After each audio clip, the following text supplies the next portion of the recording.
Hi, so films. So the first one I'm going to have a look at is a thing called Elektra 100. It's not actually called Elektra 100. It's That's one of the names it's been repackaged under. It's actually Kodak Aerocolor 4, which has been available for years. It's not a brand new film at all, but it was mainly used for aerial surveillance and photogrammetry, if that's even a word, and I think the military use it as well. It's still being made today fresh by Kodak, but you can only buy it in like 1,500 foot cans or like large orders.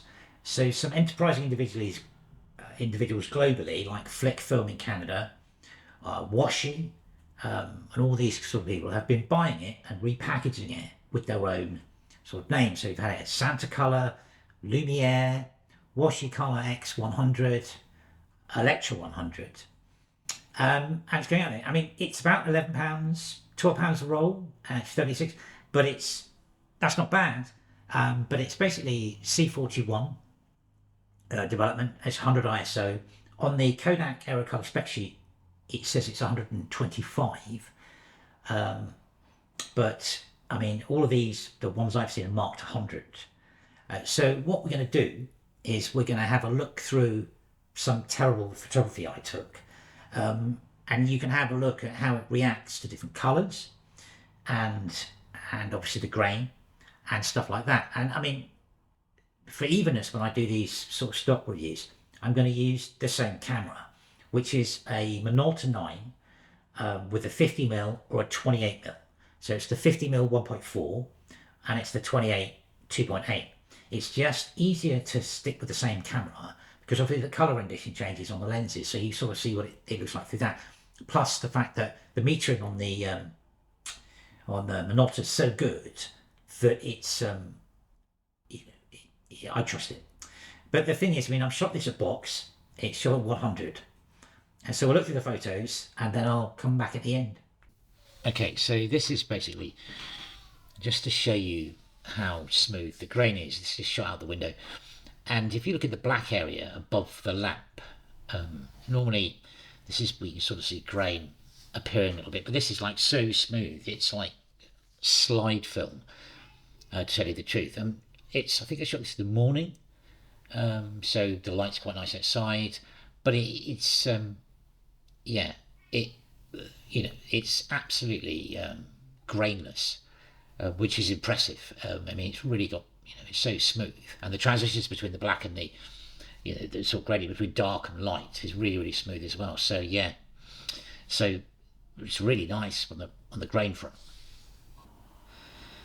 Okay, next, this is a picture of my cat, and it's done on a 51.4, so you can see the depth of field. Again, it's like super smooth, no grain. But the weird thing to take away from this is that isn't the colour of my cat's eyes. They're a lot darker green than that. And it's really interesting with this film. It picks out certain colours but pushes other ones back. I don't know, her eyes aren't quite that colour. But yeah, I mean, it looks great, beautifully smooth. But the thing is, it's sort of like, that isn't the green in her eyes. It's quite odd. Okay, so I sort of shot this one in an alleyway out in Shoreditch. And you start to see something in the film here, which is quite interesting. It's really, really likes red. It's really sort of quite makes red pop. I mean, those bins were sort of like down the alleyway, and they're quite out the way, but because it just really pops in that picture. And as you sort of progress with this, you'll see it really does. This film does have a bit of a red thing going on. Okay, so yeah, so this is outside. I just shot this on the wall, and you can see that that's it loves its reds. It's a bit, I don't know, stickers all over the wall over in Shoreditch, down some alleyway. This film really tilts towards red, but it really pops other colours as well. I mean, the green's not bad, in there, tiny bit of green.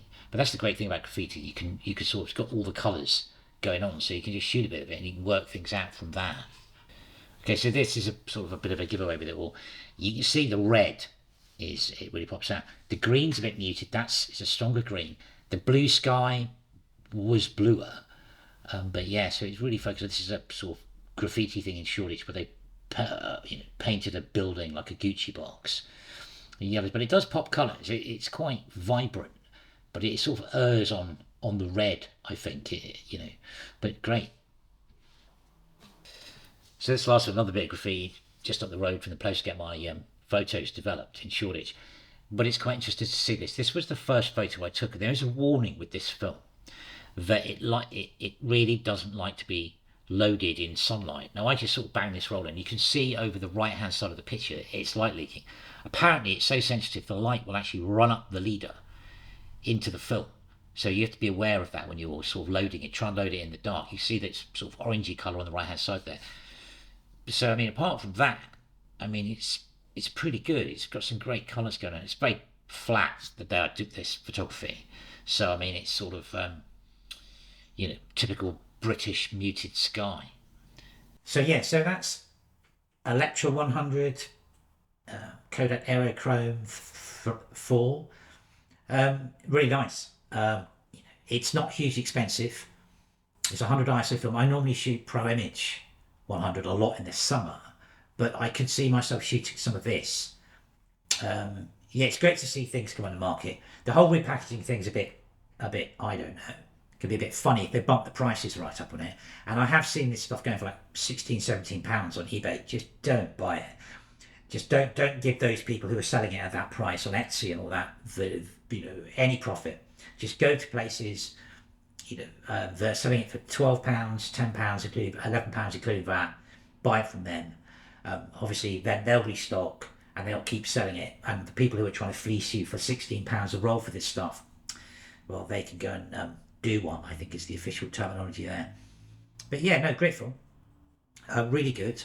And nice to shoot. Okay, thanks for watching.